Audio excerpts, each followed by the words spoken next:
Pilu driver taksi online, akun disuspend usai dituduh curi dompet penumpang padahal tertinggal di resto. Viral di media sosial, curhatan driver taksi online wanita mengaku akunnya disuspend oleh perusahaan. Akun driver wanita tersebut disuspend pihak perusahaan taksi online usai dituduh mencuri dompet penumpang. Padahal dompet penumpangnya itu tertinggal di restoran sebelum sang driver menjemput customernya itu. Ungkapan kekesalan driver itu diunggah oleh akun Instagram Kabar Negeri. Dalam video itu, driver wanita itu kemudian menceritakan kronologi bagaimana ia dituduh mencuri dompet penumpang hingga akhirnya disuspend oleh pihak perusahaan. Driver wanita yang tidak dikenal namanya mengaku awalnya mendapatkan pesanan dari kawasan Central Park dengan tujuan Karawaci. Setelah menyelesaikan perjalanan mengantar penumpang dan kembali pulang, wanita tersebut menerima telepon dari pihak kantor layanan transportasi online.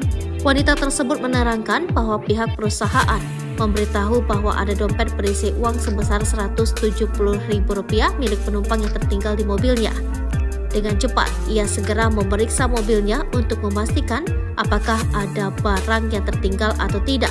Setelah berkomunikasi dengan pihak perusahaan, wanita tersebut memastikan bahwa tidak ada barang tertinggal milik penumpang. Bahkan, ia mengaku sudah berbicara dengan pelanggan yang mengaku kehilangan dompet tersebut.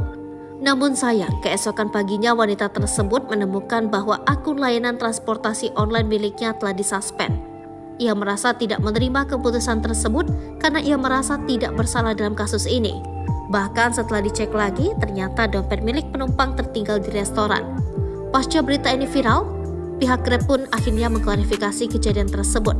Sebagai informasi, sesuai SOP Grab, penonaktifan sementara merupakan langkah mitigasi yang dilakukan selama investigasi berlangsung.